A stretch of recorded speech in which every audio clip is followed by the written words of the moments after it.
Maximilien Ayer is de volgende prater. Hij heeft een drukkerij in Hartje Molenbeek, une imprimerie qui existe sous ce nom-là depuis 1780, quand même un sacré bout de temps, depuis 40 ans à Molenbeek, un choix pour une entreprise de famille florissante. Monsieur Ayer, allons-y. Merci.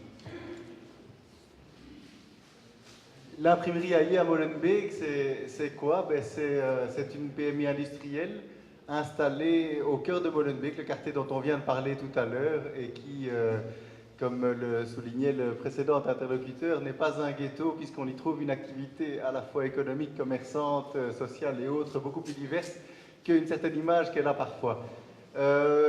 Nous employons 45 salariés pour un chiffre d'affaires de 8 millions d'euros. Je remercie l'interlocuteur de dire qu'elle est florissante, mais comme toutes les entreprises industrielles, on a pris la crise dans la gueule comme tout le monde, et on s'en sort, on fait le gros dos et on se bat, mais la situation n'est pas toujours aussi belle que nous l'aurions espéré. C'est une entreprise familiale, comme c'était souligné aussi, qui est installée à Bruxelles depuis 1780.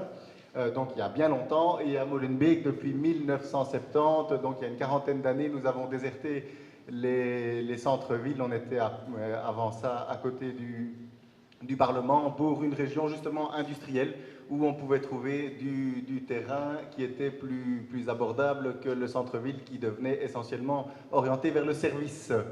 Mais ça c'est vu de l'extérieur. De l'intérieur, c'est quoi l'imprimerie Ayer? C'est un atelier de transformation évidemment industriel qui occupe 4000 m² au sol, qui tourne en 3 équipes, qui imprime 1600 tonnes de papier par an pour 6000 commandes par an, ce qui veut dire à peu près 60 mouvements par jour, mouvements, chargement, déchargement, livraison chez les clients et réception de papier à imprimer. Donc il y a un trafic client, un trafic commercial, un trafic industriel qui est très important dans le quartier. Quand je dis s'inscrire dans la dynamique, une ville en évolution, parce qu'évidemment, une entreprise qui existe depuis 1780, je dis toujours que la seule chose qu'elle a réussi à prouver, c'est qu'elle a réussi à s'adapter, et qu'entre la porte de Flandre autour de 1780 et celle d'aujourd'hui, il y a évidemment des grosses différences.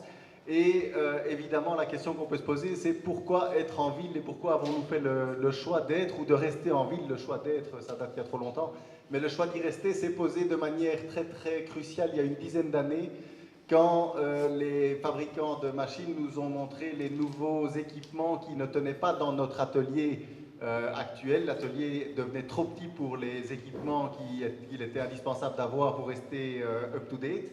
Et à ce moment-là, la question de déménager est apparue. Et nous avons fait le choix de rester dans Bruxelles. Il a été possible de racheter des terrains qui jouxtaient l'atelier qui appartenait à la commune de Molenbeek, et une très bonne collaboration avec la commune de Molenbeek a fait que nous avons pu racheter ces terrains, agrandir l'atelier et rester sur place. Pour quelles raisons? Pour les avantages de la ville, essentiellement. Ce sont ceux qui nous ont guidés malgré les inconvénients de la ville dont on parlera tout à l'heure. Essentiellement la proximité du client.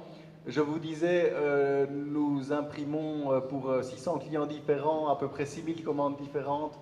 Ça veut dire un chiffre d'affaires moyen par commande autour de 1300 €, ce qui veut dire que pour ce prix-là, d'abord, ça doit aller très vite, ça doit souvent être livré en 1, 2, 3, 4, 5 jours. Et en plus, les coûts de transport sont tout de suite prohibitifs par rapport à la valeur de la marchandise. Donc l'imprimé de proximité a vraiment un sens. Les frais, les délais de livraison. Je vous disais qu'on travaillait en 3 équipes, ce qui veut dire qu'on peut se permettre d'imprimer pendant la nuit, de faire le brochage le matin et de livrer encore avant 10 h à Bruxelles, avec des horaires d'équipe qui sont adaptés. C'est très important évidemment dans notre choix. Il y a une raison d'accessibilité pour le personnel. On a du personnel qui vient de Bruxelles, on a également du personnel qui vient d'un petit peu plus loin, qui arrive en train, en métro, éventuellement en voiture, on en reparlera tout à l'heure. Une disponibilité de main-d'œuvre évidemment qui est plus importante si on est situé à Bruxelles que si on est situé à Libramont. Et un quartier qui offre des ressources. C'est vrai qu'on a parlé tout à l'heure du marché du jeudi, on a parlé des possibilités commerçantes aussi pour notre personnel qui va s'acheter son sandwich, qui va prendre un verre à l'extérieur ou qui fait une course localement.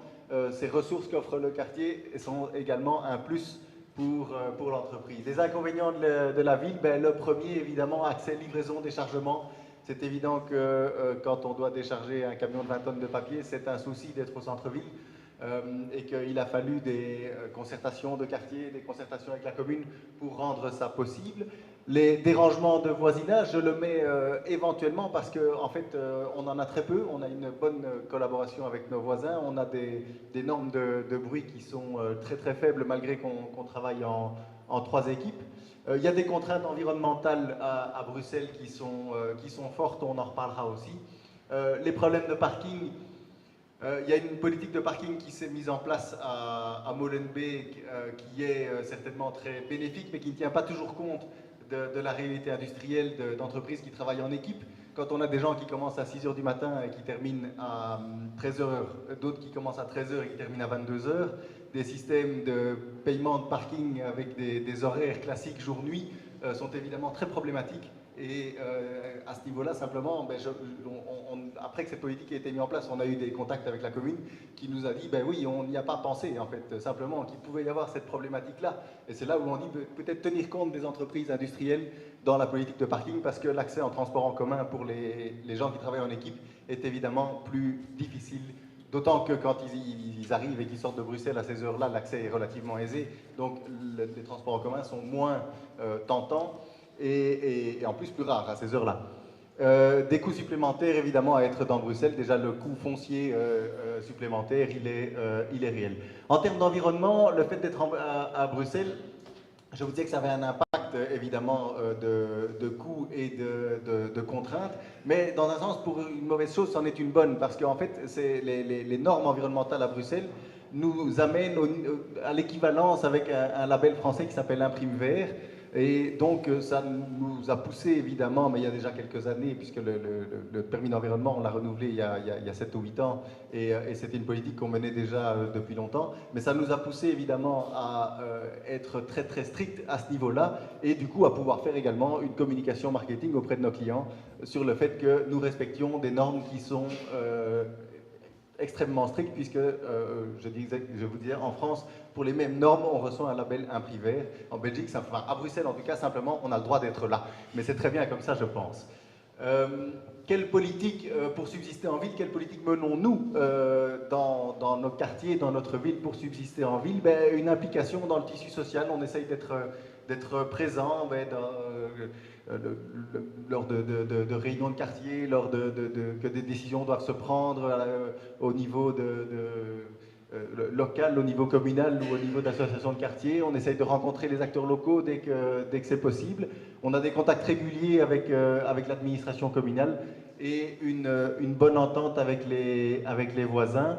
J'ai illustré ça par un petit exemple concret de coopération positive dans le partage de la voie publique. On est donc rue Fernand Brinfo, qui est une rue qui donne dans la chaussée de Gand, au cœur du centre urbain de Molenbeek. Nous avions précédemment une zone d'interdiction totale de stationner devant chez nous pour les chargements et déchargements de papier. Cette zone d'interdiction totale de stationner n'était, je vais presque dire, bien entendu pas respectée, parce que quand on met en place des règles qui sont trop contraignantes et plus contraignantes que les besoins réels, ben, elles ne sont pas respectées. Avec une bonne collaboration avec les habitants du quartier et avec la commune, on a mis en place un système de partage de la voie publique avec une zone de chargement réservée pendant les heures de travail et qui est très largement respectée et avec un accès au parking pour les gens du quartier en dehors des heures du travail, au moment où de toute façon nous n'avons pas besoin de cette zone-là. Et avant ça, on avait régulièrement des camions qui déchargeaient en double fil à grands coups de klaxon parce qu'il y avait des voitures qui étaient garées sur la zone interdite. Et aujourd'hui, c'est une situation qui se produit très rarement. Donc c'est un petit exemple concret de collaboration et de coopération positive. Des rêves pour demain, pour l'entreprise, ben, c'est de rester à Bruxelles pour toutes les raisons que je vous ai données, parce qu'il y a un réel besoin économique d'industrie de proximité, ou en tout cas de celle-là, de l'industrie d'imprimerie, de production de papier à Bruxelles, parce que simplement nos clients sont là et qu'on consomme énormément de moyens de communication à Bruxelles et le papier reste un moyen de communication essentiel.